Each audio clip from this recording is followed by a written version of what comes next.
are aware of this recombinant. It's a combination of Delta AY.4 and Omicron BA.1. It's been detected, but there are very low levels of this detection. The recombinant itself, this is something that is expected given a large amount of circulation, the intense amount of circulation that we saw with both Omicron and Delta. दुनिया में corona की तीसरी लहर के मामले कम हो ही रहे थे कि कोविड-19 के नए मामले फिर से बढ़ने लगे हैं। जैसे जैसे कोरोना के प्रतिबंध हट रहे थे, माना जा रहा था कि कोरोना महामारी खत्म हो गई है, लेकिन हाल ही में जानकारी सामने आई है कि कोरोना का एक और नया वेरिएंट सामने आया है, जो चौथी लहर का कारण बन सकता है। विश्व स्वास्थ्य संगठन ने इस रिकॉम्बिनेंट वेरिएंट के बारे में कहा कि ओमिक्रॉन और डेल्टा दोनों के तेजी से फैलने के कारण ये स्थिति आनी ही थी। दुनिया भर में कोरोना की चौथी लहर के आने के प्रबल संकेतों के बीच केंद्र सरकार पूरे मामले की गहन निगरानी कर रहा है। राज्यों और केंद्र शासित प्रदेशों को कहा गया नए कोविड वेरिएंट का पता लगाने के लिए पर्याप्त संख्या में नमूने भेजे जाएं। आपको बता दें कि कोरोना वायरस ने पिछले कुछ समय से दुनिया भर में तबाही मचा रखी है। इसके नए वेरिएंट आने से अगली लहर की संभावना बढ़ जाती है।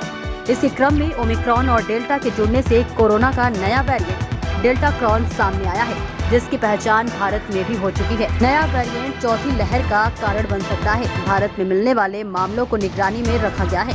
नए वेरिएंट के लक्षण सामने आए हैं। कोविड-19 के इस नए वेरिएंट का नाम डेल्टा क्रॉन है, जो ओमिक्रॉन और डेल्टा के जुड़ने से तैयार हुआ है। रिपोर्ट के मुताबिक इस वेरिएंट की पहचान भारत में हो चुकी है और 7 राज्यों में मिलने वाले मरीजों को निगरानी में रखा गया है। इन राज्यों में कर्नाटक, तमिलनाडु, महाराष्ट्र, गुजरात, पश्चिम बंगाल, तेलंगाना और दिल्ली शामिल है। ऐसे में यह नया वेरिएंट डेल्टा क्रॉन कितना खतरनाक है और इसके लक्षण क्या है, इस बारे में जानना बेहद जरूरी है। अगर कोई इससे संक्रमित होता है तो संक्रमित व्यक्ति को कुछ हल्के और कुछ गंभीर लक्षण महसूस हो सकते हैं। सिर दर्द, तेज बुखार, पसीना आना, ठंड लगना, गले में खराश, लगातार खांसी, थकान, एनर्जी में कमी, शरीर दर्द ओमिक्रॉन के BA.2 वेरिएंट के लक्षण है। ओमिक्रॉन BA.2 के अन्य लक्षण बुखार, खांसी, गले में खराश, सिर दर्द, थकान और हार्ट रेट बढ़ना है। वहीं भारत में 1761 ताज़ा मामले कोरोना वायरस के संक्रमण के साथ बढ़कर कुल मामले 4,30,06,080 हो गया है, जो अप्रैल 2020 के बाद से सबसे कम है, जबकि सक्रिय मामले घटकर 26,240 हो गए हैं। इस वायरल बीमारी के कारण मरने वालों की संख्या 127 नई मौतों के साथ 5,16,479 हो गई है। इसी को देखते हुए दिल्ली सरकार ने कोरोना के बढ़ते मामलों के मद्देनजर दिल्ली शिक्षा निदेशालय ने स्कूलों के लिए दिशा निर्देश जारी किए हैं। DOE के निर्देश में कहा गया है कि अगर स्कूल में कोरोना का कोई मामला सामने आता है तो तत्काल शिक्षा निदेशालय को सूचित किया जाए और पूरे स्कूल या फिर पूरे विंग को कुछ समय के लिए बंद किया जाए। शिक्षा निदेशालय द्वारा जारी दिशा निर्देश में स्कूलों को कोरोना नियमों के सख्ती से पालन की हिदायत दी गई है।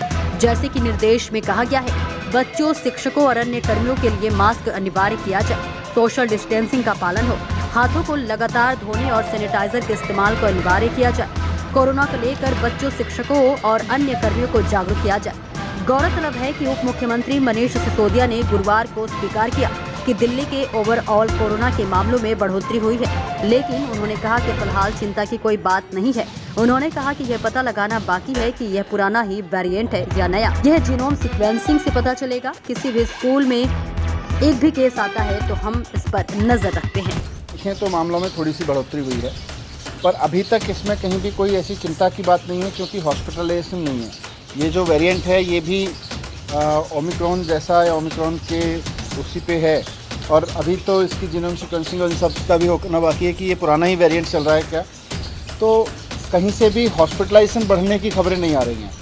पर अब क्योंकि कोविड है और हम सब बार बार कहते हैं कि पिछले 2 साल के बाद अब हम सबको कोविड के साथ जीना सीख के आगे बढ़ना है, तो कहीं कोई ऐसी टेंशन की बात नहीं है। कुछ स्कूल से मैं लगातार नज़र रखे हुए हूँ, किसी भी स्कूल में कहीं एक भी केस आता है किसी टीचर या किसी एक बच्चे को, तो उस वक्त स्कूल भी हमको रिपोर्ट कर रहा है और हम भी स्कूल को जो भी दिशा निर्देश हैं इंडिविजुअली दे रहे हैं। मैंने अपने एजुकेशन डिपार्टमेंट के ऑफिसर्स को कहा है कि अभी 2-3 दिन की छुट्टियाँ हैं, इस बीच में केसेस पे नज़र रखते हुए एक जनरल गाइडलाइन नए हिसाब से बना के स्कूल्स के लिए जारी करें।